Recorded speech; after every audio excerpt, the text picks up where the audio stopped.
과제를 했죠. 엉망이었습니다. 많은 아이들이 길거리에 방치되고 온갖 사회악에 노출이 되어 있었어요. 때문에 쉽지 않게 예측을 할 수 있었습니다. 이 아이들은 아마 커서 그리에 불황아가 되거나 나쁜 범죄자가 될 확률이 굉장히 많습니다. 그리고 나서 오랜 세월이 지난 후 이 학자가 갑자기 그 결과가 궁금해졌습니다.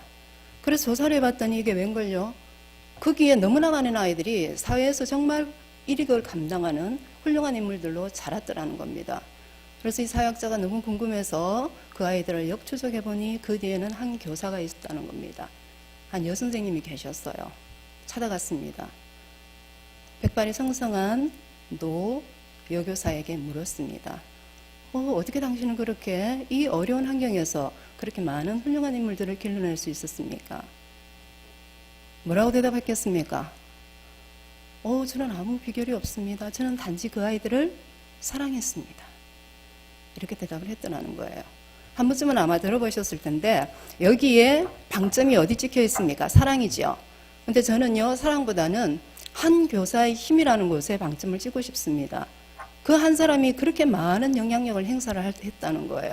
수많은, 그대로 방치가 되었다면 그리에 불황아가 되었을 그 수많은 아이들에게 그 교사가 사랑으로 진심으로 양육했더니 그 아이들이 그렇게 훌륭하게 자랄 수 있다는 거죠. 지금 이 자리에 계신 여러분들도 그러한 가능성을 안고 계십니다. 설령 교사가 아니더라도 이 자리에 계신 분들은 다 지도자의 위치에 계셔요. 자기도 모르게 많은 분들에게 이미 영향력을 끼치셨고 지금도 끼치고 있고 앞으로도 그러한 가능성을 가지고 계신 여러분들입니다. 그러한 가능성을 인식을 하시고 이 세미나에 함께 동참해 주셨으면 좋겠습니다. 지금 좀 편하게 있어도 돼요. 좀 힘드시면 이렇게 기지개도 하시고 편안하게 함께 진행해 줬으면 좋겠습니다. 아마 우리 선생님들은 책을 한 권씩 다 받으셨을 거예요. 받으셨어요? 안 받았습니까? 네, 책 안 주셨어요? 그래요. 여기서 주는 게 아니라 밑에 워크숍까지 참석을 하셔야 준답니다. 자, 책을 나눠줄 거예요.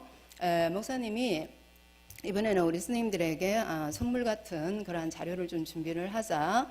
그래서 한 권씩 다 나눠드릴 텐데요. 제가 그 책을 선택한 이유는요. 이 책이 사실은 출판된 지가 좀 오래됐어요. 그럼에도 불구하고 교회력에 맞추어서 절기에 맞게 52주에 맞춰서 하나하나 한 주 한 주에 지침이 다 되어 있습니다. 그래서 여러분들의 사역의 현장에 실제로 적용할 수 있는 그런 활용 범위가 굉장히 크고요. 그리고 이론에 지우친 많은 책보다는 실제적이고 다양한 자료들이 제시가 되어 있습니다. 설문 작업이라든지 혹은 정기문 양식이라든지 그 외 여러 가지 도움이 되는 신앙 상식들이 많이 안에 열거가 되어 있어요. 그래서 출판된 지는 좀 오래되었지만 우리 스님들에게 굉장히 도움이 되겠다 해서 선정을 했고요. 그리고 이 책의 원리는 비단 어느 한 부서에 국한되는 것이 아니라 모든 부서가 골고루 적용할 수 있겠다 싶어서 선택을 했습니다. 나중에 그거를 한번 보시면서 우리 스님들이 좀 많이 활용을 해 주셨으면 좋겠습니다. 책이 없으니까 PPT 자료를 보면서 한번 전체적인 개요를 보도록 하겠습니다. PPT 자료 좀 주세요. 그 다음이요. 자, 제일 처음에 보니까 교육과 양육이란 말이 나오죠. 아까 목사님도 설교하시면서 양육이란 말이 나왔는데, 자, 교육과 양육의 차이점이 무엇이겠습니까? 똑같이 가르치는 거죠. 그렇죠? 근데 교육은 무엇입니까? 어떠한 상황에 맞추어서 언제든지 중단될 수 있는 게 교육입니다. 반면 양육은 어떻습니까? 양육은 어떠한 상황에서도 중단되지 않습니다. 지속돼야 되는 거죠. 자, 그래서 이러한 우리가 교회 교육을 봄에 있어서 이러한 양육적인 접근이 필요하다고 저자는 이야기를 하고 있습니다. 자, 기독교적 양육을 위해서는요, 우리 교회는 어떻습니까? 모든 다양한 삶의 다양한 연령을 가지신 분이 서로 함께 모여서 교류하면서 주고받으면서 영향을 받습니다. 그래서 주일학교는 무엇보다도 이렇게 다양한 연령층이 만나서 상호작용을 하는 신앙 공동체인데 그 신앙 공동체임을 경험할 수 있어야 된다는 거죠. 그런데 오늘날 우리 주일학교 현장이 어떠합니까? 많은 경우 지나치게 학습의 전달에 치중을 해서 이렇게 많은 다양한 세대가 만나서 신앙의 대물림이 이루어져야 되는데 그러한 대물림이 점점 사라지고 있다는 사실입니다. 그래서 우리 현장에 이 양육 사역이 정말 회복되어야 되고요. 그리고 우리가 지금도 다음 세대를 보고 있지만 다음 세대에서 가장 허약성이 무엇이겠습니까? 우리와 비교를 할 때 우리가 섬기는 이 아이들이요, 하나님에 대한 관심이 없는 것 같아요. 영적인 일에 대한 관심이 없는 것 같습니다. 이런 아이들에게 어떻게 하나님을 바라보게 만들 것인가, 이것이 이 자리에 계신 저와 여러분들의 사명인 줄 믿습니다. 자, 그러면 그 다음에 우리 주일학교 특구성의 하나인 분반에 대해서 한번 잠깐 생각을 해보십시다. 저자는 분반을 사회라고 말합니다. 분반 사회라고 말합니다. 이 분반 사회는요, 다른 사회에 따라서 굉장히 특수해요. 왜 그러냐 그러면 이거를 분류하는 기준이 없습니다. 아주 다양한 배경을 가진, 다양한 성격을 가진 아이들이 한꺼번에 모여있기 때문에, 네, 그래서 특수한 사회라고 이야기를 하고 있습니다. 그래서 교사는 적어도 자신이 맡고 있는 반에 대해서 온전한 이해가 되어야 된다는 겁니다. 우리 예수님께서 선한 목자가 되셔서 우리 자신의 양떼를 알았듯이 내가 섬기고 있는 그 반을 잘 이해를 할 수가 있어야 된다는 거죠. 주일학교 분반을 학급이라고 하지 않고 분반이라고 하는 이유가 무엇이겠습니까? 이미 이 말 속에 목회적인 성격이 숨어 있다는 거예요. 이 분반은요, 일반 교실의 학급과는 달리 복음이 선포되고 그 복음에 대해서 공동체로 모인 이들이 그 복음에 응답하는 것이 바로 분반입니다. 그래서 아마 이 자리에 연세가 조금 드신 분은 아시겠지만 옛날에는 교사라고 그러지 않았어요. 뭐라고 그랬습니까? 반사라고 그랬죠. 반사라고 그랬습니다. 이게 뭐냐, 우리나라 최초의 주일학교가 세워지면서 조직상 아이들을 분반시키면서 그 반을 책임질 선생을 교사라 그러지 않고 반사라 그랬습니다. 그 반을 다스릴, 그 반을 목회할 선생님이란 뜻이죠. 자, 그래서 요즘 우리 주일학교는 이러한 어떤 사람의 본질, 그러니까 기독교 교육의 본질은 사람을 키우는 작업이 상실되고 이 목회 사역이 점점 사라지고 있다고 저자는 그렇게 염려를 하고 있습니다. 그래서 우리 스님들은 주일학교가 학교가 아니라 목회적인 차원에서 중보 사역이 감당되는 곳이라는 사실을 잊어서는 안 됩니다. 여러분들은요, 교사이지만 목회자고 중보자임을 잊지 마시기 바랍니다. 자, 그래서 이러한 전제를 가지고요, 우리 1월부터 12월까지 빨리빨리 한 번씩 어떤 식으로 진행되는지만 한번 보겠습니다. 다음 그림이요. 네, 그 다음, 네. 1월 주제는 감동으로 시작해라 해서 1주, 2주, 3주, 4주, 5주까지 저자가 쭉 팁을 주고 있습니다. 그 중에서 우리가 다른 거는 그냥 지나갈 건데 저는 저에게 특별히 와닿았던 몇 가지 주제에 집중하기를 원합니다. 여러분들은 다 다르실 거예요. 책을 받아서 자신의 것으로 하십시오. 축복하라. 저는 저기에 굉장히 많이 꽂혔습니다. 1월 달이 되면 새로운 아이들이 여러분에게 배정이 됩니다. 내 아이라는 거죠. 자, 그러면 이 저자는 먼저 그 아이들을 축복함으로써 한 해를 시작하라고 말을 합니다. 민수기 6장 제사장의 축복이 나와 있죠. 제가 한번 말씀을 읽겠습니다. 여호와는 내게 복을 주시고 너를 지키시기를 원하며 여호와는 그의 얼굴을 내게 비추사 은혜 베푸시기를 원하며 여호와는 그 얼굴을 내게로 향하여 드사 평강 주시기를 원하노라. 반목회 측면에서 볼 때 우리 교사들은요, 이미 제사장이에요. 영적 의미의 제사장이라는 겁니다.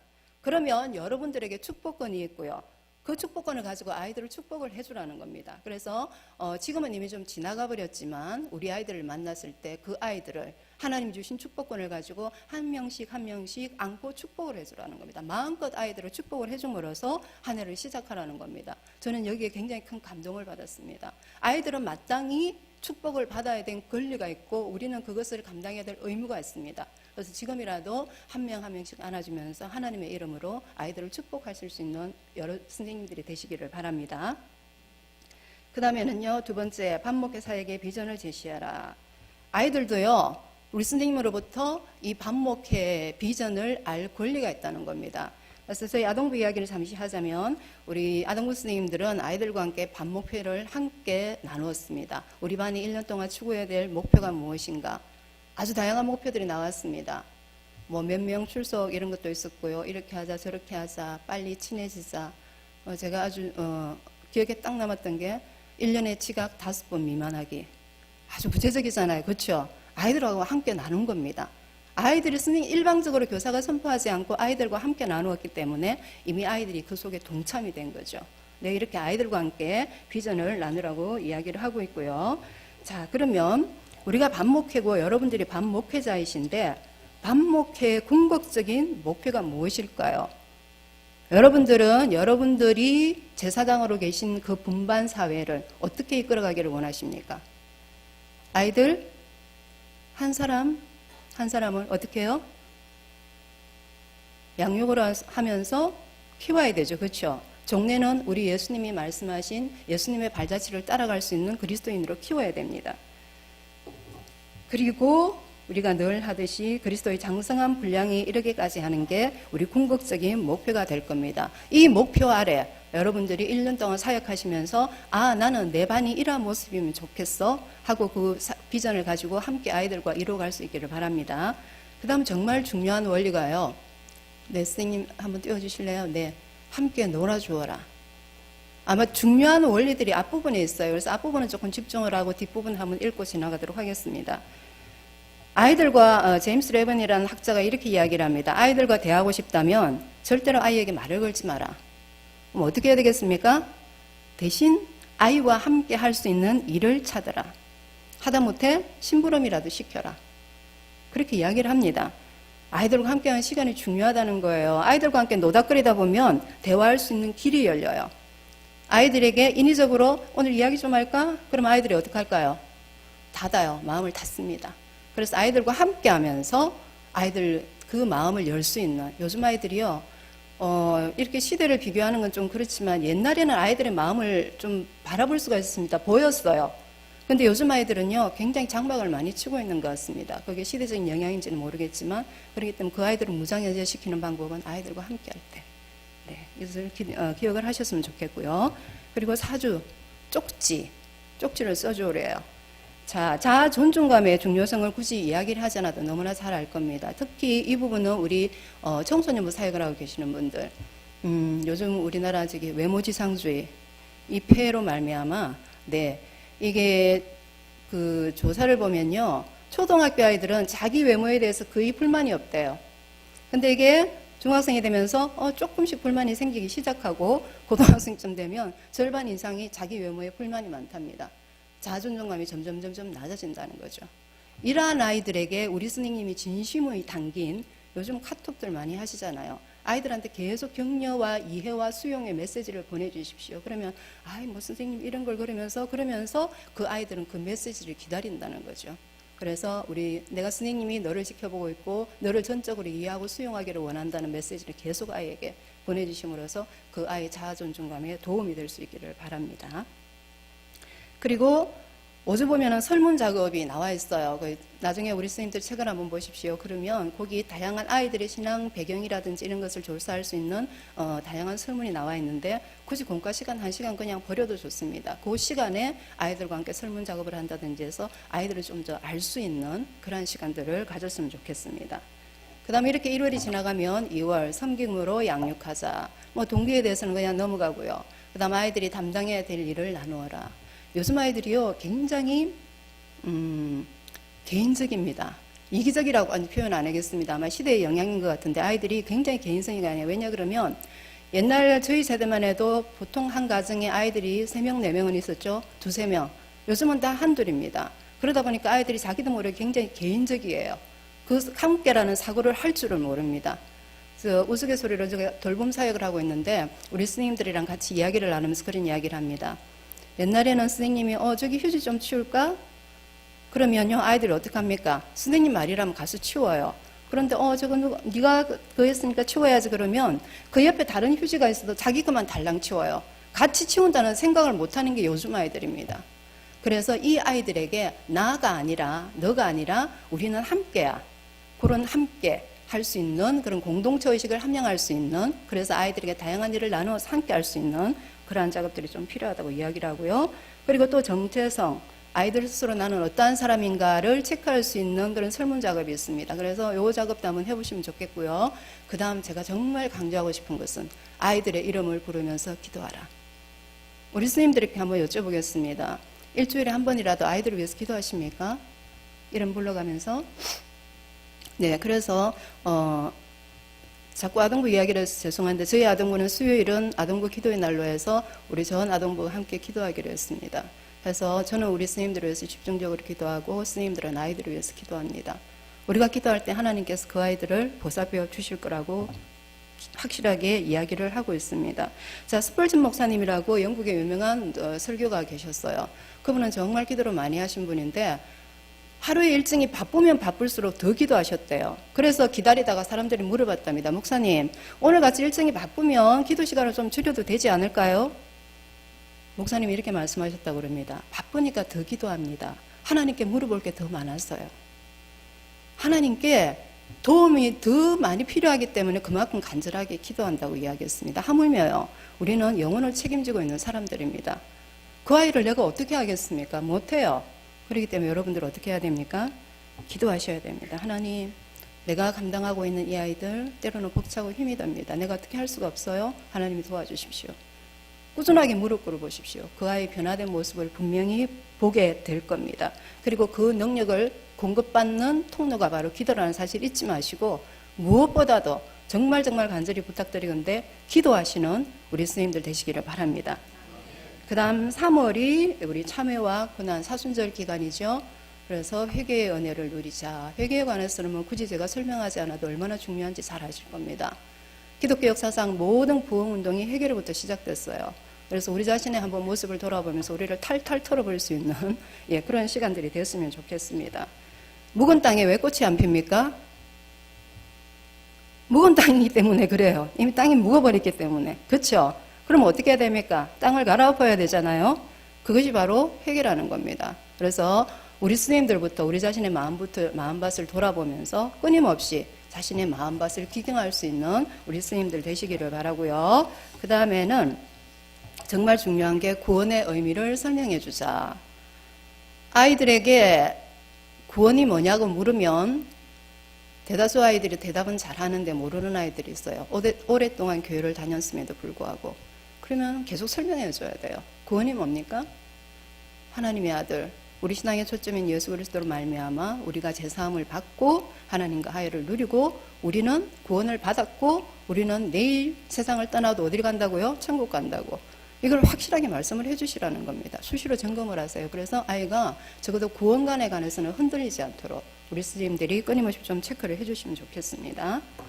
그리고 토요일 밤, 이거는 부모님들이 협조를 구해서 토요일 밤에 아이들이 미리 주일 출석을 잘 준비시키라, 그렇게 권면을 하고 있고, 그리고 아이들이 부모에게 편지를 보내라. 이거는 요즘 카톡을 워낙 많이 하시니까 우리 스님들도 다 하고 계시리라고 생각을 합니다. 이거 부모를 우리 교육의 현장으로 이렇게 동참시키는 작업은 굉장히 중요하죠. 우리 스님들이 뭘 어떻게 할 수 있겠습니까? 일주일에 1시간 되는 그 시간 안에 못해요. 그렇기 때문에 우리 결손의 문제를 가정에 계신 부모님의 도움을 얻어서 주일학교 현장에 보충을 할 수 있다는 겁니다. 그래서 가정과 적극적으로 연계할 수 있는 지혜로운 스님들 되시기를 바라고요. 그리고 4월달은 뭡니까? 부활의 신앙으로 이김을 체험하자. 우리 정료주일을 지났고, 그리고 오늘이 부활절입니다. 그리고 생명의 날, 그리고 구제를 위한 11조. 이거는 다른 것보다도 다른 거는 그냥 지나가고요.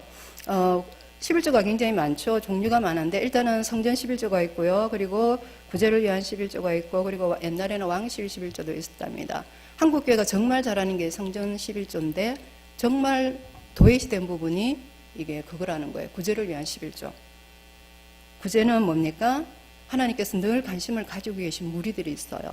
낮은 자들, 정말 사회의 약자들, 하나님의 관심은 그곳에 머무르고 계시거든요. 그렇기 때문에 사회 경제적으로 약한 그들을 돕는, 그래서 성물이라고 그랬습니다. 그 구제 헌금은요, 하나님 받으신다는 거예요. 그래서 이 측면이 좀 회복이 되어야 되지 않나 하고 저자는 이야기를 하고 있습니다. 그 다음 우리 5월, 이거는 6월이고요. 네, 가정의 달이죠. 그래서 예수님이 모신 가정이 되게 하자 해서 어린이주일, 초등학교 주변 환경을 구하자. 이 저자는 굉장히 적극적인 그러한 그거를 보여주고 있는데, 우리가 우리 근처에 있는 초등학교 주변 환경을 한번 서베이해서 환경이 어떻는지 하고, 만약에 이게 있어서는 안 될 그러한 시설들이 있다면 우리가 교회적인 차원에서 한번 그런 운동들을 펼쳐나가자고 이야기를 하고 있습니다. 네, 우리가 한번 참고는 해봐야 될 상황이라 생각을 하고요. 그리고 어버이주일, 믿지 않는 가족들이 있다면 그들을 교회에 참여해서 잔치를 한번 벌여보자고 이야기를 하고 있고, 그 다음에 3주가 교사주일이죠. 아이들에게 본을 보여주는 사역을 하라고 그랬습니다. 그래서 이 두 가지 점을 항상 염두에 두셔야 되는데, 나는 지금 내가 섬기는 아이들에게 어떠한 삶의 모습을 보여주고 있을까? 그리고 두 번째, 내가 담임하고 있는 아이들을 어떤 모습의 그리스도인으로 성장시켜야 할 것인가? 이 두 가지는 끊임없이 우리 스님들이 염두에 두시고 주어진 사역을 잘 감당할 수 있기를 바라고요. 그 다음에 사주가 소중한 나찾기에서 아이들이 자신을 체크할 수 있는 그러한 시간인데, 한번 여쭤보겠습니다. 우리 삶에서 제일 소중한 존재가 누구입니까? 남편 되시는 분입니까? 부인? 남자친구? 여자친구? 아니죠? 자기 삶에서 제일 중요한 사람은 자신이 있잖아요. 그렇죠? 그래서 아이들로 하여금 네가 누구냐 하고 네 스스로 한번 돌아볼 수 있는 그러한 설문 작업입니다. 그래서 이런 것들도 참고하셔서 공과 한 번쯤 빼먹으셔도 괜찮으니까 아이들하고 이런 작업도 해보셔도 될 것 같아요. 그리고 5월 다섯째 주가 성령 강림절. 여기서 정말 제가 강조하고 싶은 것은 성령님의 사역입니다. 한번 묻겠습니다. 여러분들은 여러분 사역의 현장에서 성령님과 함께 동력하고 계십니까? 그런 체험을 하셨습니까? 오늘날 많은 주일학교 현장에 생기가 없다 그래요. 왜 그러냐 그러면 신령한 요소를 그냥 배제를 해버렸기 때문입니다. 교사가 활기차고 성령 충만한 생활을 할 때 아이들이 영향을 받을까요? 안 받을까요? 받습니다. 아이들도 충분히 성령 충만한 삶을 살아갈 수 있고 또 마땅히 그래야 합니다. 우리가 부흥의 역사를 볼 때 어린아이들에게도 성령께서 강건적으로 역사를 하셔서 아이들이 회개를 하면서 방언을 하면서 기도하는 그런 모습들을 볼 수가 있거든요. 우리가 섬기는 아이들이 그런 가능성을 가진 아이들입니다. 기억하시고요. 그래서 한 학자는 이렇게 이야기를 했습니다. 맞는지 안 맞는지 한번 보셔요. 성령이 듣는 이의 마음속에 믿음을 심어주고 말씀을 받아들이도록 마음을 열어주지 않는다면 하나님의 말씀은 아무런 효과도 발휘할 수 없을 것이다. 옵니까? X입니까? 옵니까? 네, 듣기에는 너무 극단적인 표현이 아닐까 싶지만 저는 맞다고 생각합니다. 하나님의 말씀 속에 성령께서 임하셔야 역사가 일어나는 겁니다. 이 점을 간과하지 마십시오. 여러분들이 신령한 요소를 배제를 하고 말씀만 가르친다면 윤리교실과 다를 바가 없습니다. 그래서 내 삶의 가장 든든한 동력자는 누구라고요? 성령님이요. 그 성령님과 함께 동력하시는 그런 여러분들 되시기 바랍니다. 그 다음 6월달은 이웃과의 관계 경험에서 1위가 삼위일체 주일이거든요. 삼위일체 교리가 쉽습니까? 어렵습니까? 이해가 되십니까? 삼위일체가?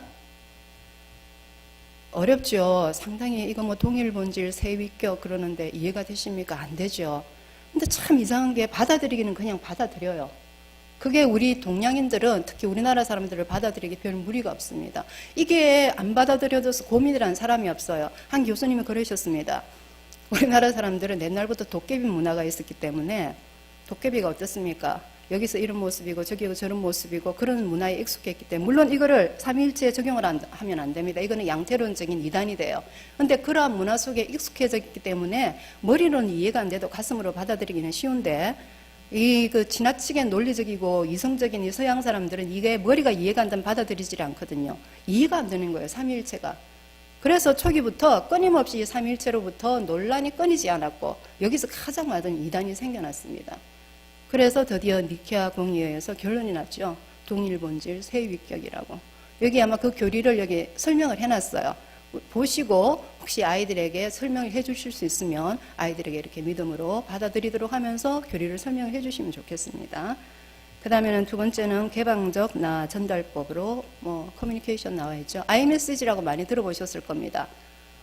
상대방의 너는 왜 그러니 아이들을 대할 때 너는 왜 보다는 나는 너가 그렇게 해서 마음이 상하네. 나는 너가 그렇게 해줘서 마음이 편하네. 이런 식으로 자신을 개방할 수 있는 언어로 훈련하라는 거고요. 그 다음 3주 아이들과 부모 사이의 연결고리가 되라. 아까 이야기를 했죠. 네, 가정의 주일학교 교육 현장에 부모들을 적극적으로 동참을 시키라는 그런 말씀입니다. 그 다음에는 이제 반은 지났습니다. 나머지는 빨리빨리 지나갈 거예요. 7월 달은 어떠한 팁이 있냐 그러면은 예수님을 깊게 배우는 시즌입니다. 1주가 맥주 감사절이고요. 그래서 감사절기를 지키면서 아이들에게 정말 하나님 제일주의 신앙을 다시 한번 무장을 시키고, 그 다음에는 7월이면 뭐가 시작됩니까? 각 부서에서 성경학교가 시작이 되죠. 성경학교, 그리고 여름 수련회가 시작이 됩니다. 그래서 각자들 잘 준비하시고, 제일 중요한 거, 우리가 제일 간과하기 쉬운 거에 여름철 신앙교육 이후의 사후지도. 수련회를 정말 모든 에너지를 들여서 수련회를 했어요. 거기서 땡 종치면 어떻습니까? 그 노력이 아무리 소용이 없죠. 후속 작업으로 잘 연결될 수 있도록 이거는 사역자와 여러분들이 다 같이 함께 하셔서 아이들을, 사실은 방학이니까 가장 많은 시간적인 여유가 있잖아요. 그럴 때 아이들 정말 가정에서 그 남는 시간에 이 신앙교육을 이렇게 계속 연계할 수 있도록 그러한 방법들을 시도를 하라고 이야기를 하고 있습니다. 그 다음에는 5주 신앙의 위인들을 만나게 하라. 모방심리라는 말을 들어보셨죠? 우리 아이들은 감수성이 예민하기 때문에 자기가 동경하는 어떤 인물을 만날 때 모방심리가 굉장히 강하답니다. 특별히 개성이 강하거나 뭔가 매력있게 느껴질 때 더하죠. 그래서 위인전은요, 아이들의 모방심리를 자극하는 효과가 굉장히 큰데, 근데 위인이라고 해서 우리가 어렸을 때 읽은 위인전은 어떻습니까? 그야말로 젊은이들이 말하는 먼치킨 캐릭터예요. 못하는 게 없어요. 태어날 때부터 알로 태어나갔고요. 속 헤라클레스인가요? 태어나면서부터 뱀을 손으로 잡고 막 그런 인물들이 많잖아요. 우리하고는 너무나 동떨어진. 근데 그런 위인이 말고 이 시대에 필요한 위인은 우리와 똑같은 사람이 돼, 우리와 똑같은 평범한 사람이 돼 많은 어려움과 고난을 정말 불굴의 의지와 노력으로 잘 극복하고 한 분야에서 어떤 역할을 감당하는 그런 사람들로 새로운 인물상을 제시를 해줘서 아이들과 함께 그런 인물들을 본받을 수 있도록 그렇게 다양한 인물상을 제시를 하라고 그랬고요. 여기 보면 신앙 위인 코너에서 각 시대 종교개혁 이후부터 쭉 그 개혁자들의 사상이 열거가 되어 있어요. 이거는 우리 스님들이 아이들에게는 전달을 안 해도 우리 스님들이 신앙 상식 차원에서 한번 쭉 종교개혁 이전부터 어떠한 맥락에서 말틴 루터를 거쳐서 또 어떠한 흐름들이 있었는지 한번 공부해 보시면 굉장히 도움이 될 것 같습니다. 그 다음 8월은 치유의 은혜를 체험하라. 쭉 나와 있습니다. 찬송, 기도, 말씀 묵상, 자원봉사. 아까 찬양을 이야기했지만 저도 그 기 쓰는 그릇 굉장히 마음의 감동을 받았습니다. 이런 식으로 음악은, 찬양은 우리 마음을 울리는 힘이 있어요. 그래서 아이들과 함께 찬송 치유의 체험을 해봤으면 좋겠고, 또 기도, 말씀, 그리고 자원봉사가 우리 인격 치유에 굉장히 많이 도움이 된답니다. 그래서 아이들과 함께 자원봉사할 수 있는 그런 시간들도 마련을 했으면 좋겠고요. 그리고 9월달 개인적으로 아이들을 찾아가서 만나라고 헌면하고 있습니다. 쭉 한번 보시고 그거는 보시면 될 것 같고요. 10월달도 마찬가지입니다. 그리고 10월달을 한번 보여주세요. 예, 당분상은 그 당시의 이슈였습니다. 두 번째, 상담을 통해 믿음을 굳게 하기. 아까 제가 여러분들에게 이야기를 했듯이 요즘 아이들이 마음을 들여다보기가 참 쉽지가 않습니다. 그래서 마음을 열려는 노력을 해야 돼요. 근데 제일 중요한 건 뭡니까? 우선은 진심으로 다가가야 되겠지만 그 아이의 마음을 열 수 있는 상담의 기술은 우리 스님들이 알면 좋겠죠. 그래서 이분 분들은, 정말 관심이 있으신 분들은 책을 찾아봐도 좋겠고, 이 책뿐만 아니라 다른 전문적인 도움을 얻어서 이 아이에게 마음을 열고 다가갈 수 있도록 그러한 노력들을 좀 해봤으면 좋겠습니다. 그리고 제가 정말 이제 건면드리고 싶은 게 바로 이거거든요. 한번 보여주세요. 네, 5주 10월인가요? 3주에 보면 성경 공부를 돕는 역할극을 해보자. 드라마는요, 시청과 교육의 종합입니다. 이 드라마를 통해서 우리 아이들이 3자의 입장을 경험하게 되고 자기 자신을 객관화할 수 있는 거죠. 그래서 어렵게 생각하지 말고 우리 선생님들이 조금만 준비하시면 이거는 굉장히 많이 현장에서 도움이 될 것 같습니다. 오늘 내가 다윗에 관해서 배운다, 다윗과 골리앗에 대해서 배운다, 그러면 우리 선생님들이 쉽게 그냥 각색을 해갖고 아이들에게 맡기는 거예요. 그냥 안 써줘도 돼요. 고학년 같은 경우는 자기네들이 알아서 대사를 만들어도 잘합니다. 저학년 아이들 경우 쉽게 대사를 해서 아이들과 함께 연극을 통해서 그날 공과를 하는 거예요. 그래서 한 선생님의 고백이 담아있는데 처음에는 너무 막막했답니다. 이걸 어떻게 하나. 근데 쉽게 적응을 하고 했더니 자기의 공과 시간이 너무나 다이내믹해졌다고, 너무나 생동감이 넘치게 됐다고 고백하고 있습니다. 그래서 매주 이 작업은 곤란하겠지만 이러한 역할극을 공과 시간에 도입을 하면 굉장히 많이 도움이 될 것 같습니다. 그 다음 11월 쭉 지나고 추수감사절, 그리고 12월 또 잘 알다시피 대림절을 지나서 성탄주일, 그리고 송년주일로 마무리를 하고 있습니다. 정신없죠? 책 보고 나중에 확인하세요. 자, 이상 52주를 지체하면서 제자들은 이 저자는 굉장히 다양한 팁을 제공을 하고 있는데 이걸 그대로 52주를 따라할 수 있겠습니까? 저도 못합니다. 어떻게 하라고요? 여러분들에게 마음에 와닿는 원리를 내 것으로 만들라고요. 여기는 구슬이 널려 있습니다. 깨지 않으면 아무런 소용이 없어요.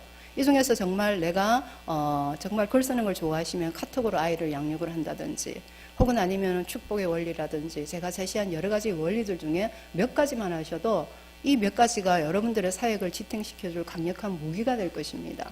그래서 정말 교회에서 없는 예산에 우리에서 책을 나눠두는데 그냥 방치하지 마시고 꼭 다 읽어보시고 여러분들이 사역 현장에서 활용할 수 있기를 바랍니다.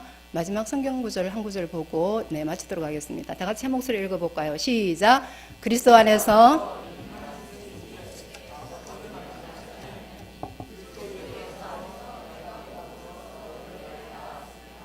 아멘. 스승과 아비의 차이점이 무엇이겠습니까? 아비는요, 피로 맺어진 관계잖아요. 그래서 동서고금을 통해서 자기 자식을 위해서 목숨 버리는 부모는 있지만 사랑하는 제자를 위해서 목숨 버리는 스승은 별로 없어요. 바울은 자신과 고린도 교인의 관계를 이러한 아비와 자식의 관계로 묘사합니다. 고린도 교인들을 향한 바울의 마음이 그러한 아비의 마음이었다는 거죠. 부모는 그럴 것입니다. 내 자녀가 태어난 순간부터 내 마음이 끊어질 수가 없어요. 이 아이가 잘 먹고 잘 자라고 있을까? 무슨 생각을 하고 있을까? 무슨 고민이 있을까? 끊임없이 아이에게 눈길이 가게 되어 있습니다. 언제나 노심초사하죠. 그 자녀를 위해서 모든 것을 내어주는 게 바로 부모입니다. 제가 읽은 한 목사님의 책 중에 괴부, 계모는 눈물이 없다. 이 한 구절이 굉장히 제 가슴에 많이 박혔습니다. 무슨 말인지 알죠? 친부모는 자식을 위해서 우는데 괴부, 계모는 눈물이 없다는 거예요. 물론 이거는 일반화하면 안 됩니다.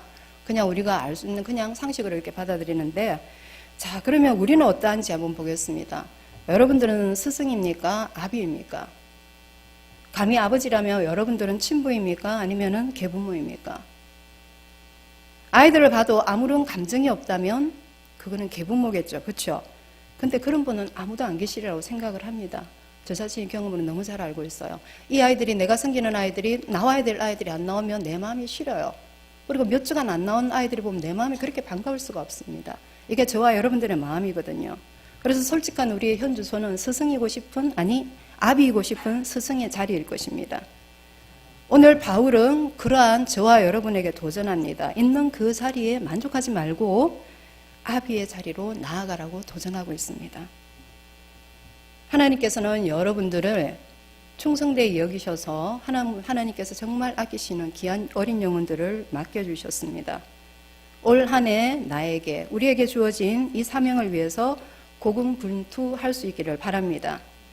아직은 스승이지만 언젠가는 내가 맡은 아이를 위해서 진심으로 울 수 있는 그날을 바라보면서 그래서 그분 앞에 섰을 때 주님 그래도 저는 아비이고자 노력했던 스승이었습니다 하고 대답할 수 있는 여러분들이 되시기를 바랍니다. 그래서 귀한 여러분들의 헌신으로 올 한 해 유아유치부부터 그리고 저희 아동부, 청소년부가 부흥할 수 있기를 바라며 그 부흥의 주역이 저와 여러분들이 되기를 바랍니다.